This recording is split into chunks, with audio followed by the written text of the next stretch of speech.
to get tier 2 up, except he knows that Destros are coming, or he can at least anticipate it, and so he will be trying to deal with that, either by putting up towers, getting workshop, we'll see. Right now, Technic Castle. So, yeah, doing a little bit of an early tier 3 tech, actually, which is good. I like it. More defended footmen. He tried to surround the Death Knight there, but unfortunately, Death Knight is fast, and footmen are slow.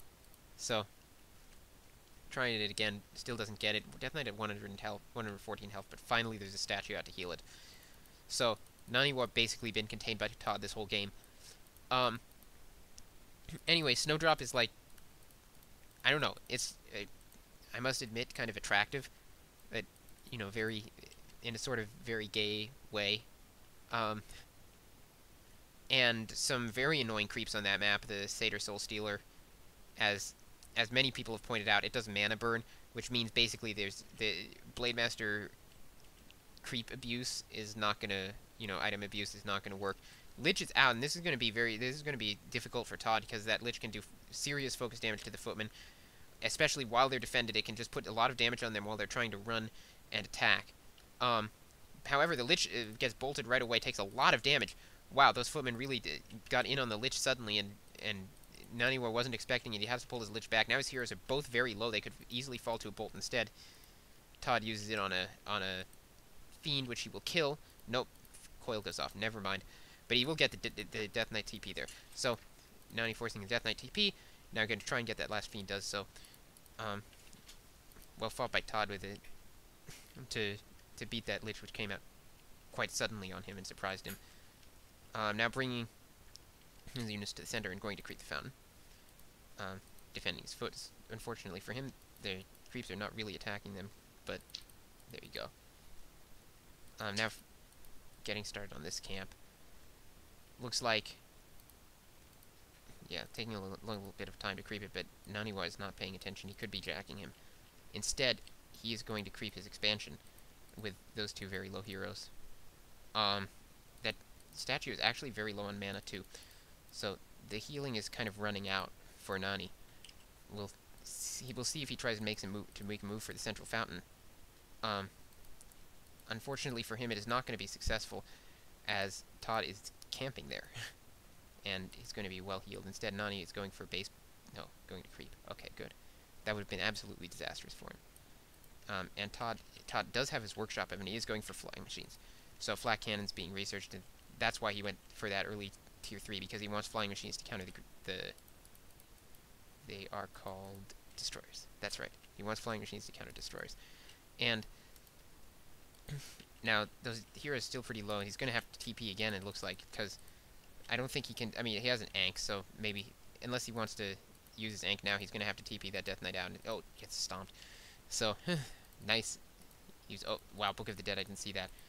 So, Todd now has Nani pretty well cornered in. That Death Knight revives and immediately TPs.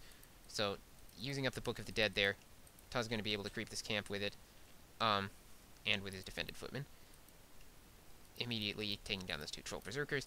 And what is his levels? He's level 2, level 3, very close to 4.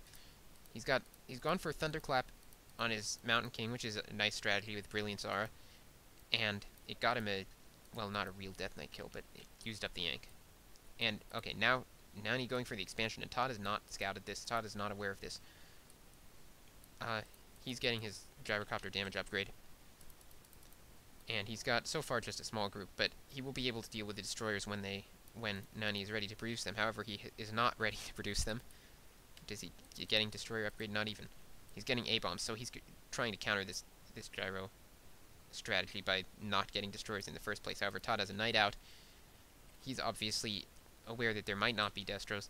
I wouldn't be surprised to see him do bombs also, because at the moment those gyros are useless. And they look to stay pretty useless for the rest of the game. Here's going to be a fight. So, looks like, yeah, Todd quickly focusing down that Death Knight to half health, and Nani right away forced to back off, and he's going to lose most likely his expansion with those defended footmen forming a pretty much impenetrable wall to the Crypt Fiends. There's not much he can do here. I would really expect Todd to be getting bombs. Yes, he finally is getting bombs, and he will use that undoubtedly to take down the expansion while his force fights with the Crypt Fiends. because he can't afford to use his knights and stuff to take down the acolytes. Those gyros will do just a perfectly fine job at that. Meanwhile, one defended footman really taking a long time to focus, even with the Lich Corruption Orb and focus damage, and those gyros should have bombs soon. Using them in the fight, actually, which is a mistake. He should be using them to focus that. Okay, he's using some of them to focus the buildings and some to in the fight. I'm not sure what he's really doing here. But those gyros right now are not really good targets, so maybe reasonable to use them in the fight. Bolt on a Fiend.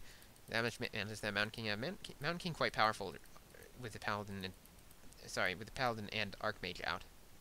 Staff goes off. I'm not sure what he staffed there. I missed it. Nani gonna lose his A-bomb pretty soon, I think, as he's running out of. Yeah, he's got one more coil left, so he'll be able to save it one last time. Mountain King used an Invuln Pot, didn't see what it was for. Now we're gonna take down the gold mine, and Nani's fast expansion attempt. Sorry, just not even fast expansion. Think of it as fast for undead, but Nani's expansion attempt has failed, and he's gonna lose his gold mine right now. Now Todd is gonna bring out those gyros. Now, although his gyros have been countered by Nani's choice not to go air, I mean, they're doing minimal damage, but really not much. This means that Nani still does not have the choice to go air, and Nani says, GL cocksucker, which is his typical manner. There we go. I knew we'd see it eventually. Anyway, Nani loses, and that means Hoorai loses. So, Mouz wins the series 4-2, and that means I don't have to comment any more games. So, whew. But, I don't know, not much to say about that game. Basically, Nani got outplayed by Todd, and it was on Lost Temple, and he had the bad spawn. So, he may not have had a great chance from the beginning because of the spawn choice. Sorry, not choice, because of the spawn positions. His expansion was harassable, and I think it was very foolish of him to go for the expansion in that situation. Anyway, that's over. Gyrocopter bombs greater than Hoorai, I guess. So, anyway, it was a fun series, except for the last... Well, okay, games 2, 3, and 4 were fun. The other games, not so much. I guess Naniwa's push in Game 5 was nice, but it's a little cheapened by his bad manner at the end of this game, and I don't like bad-mannered players, as you know. So, anyway, thanks for listening to this whole series, if you did, and if you didn't, if you're just watching this game, well, thanks for listening to this one anyway.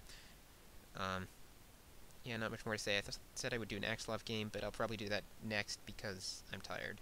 So, anyway, thanks for listening. This is Anonymous.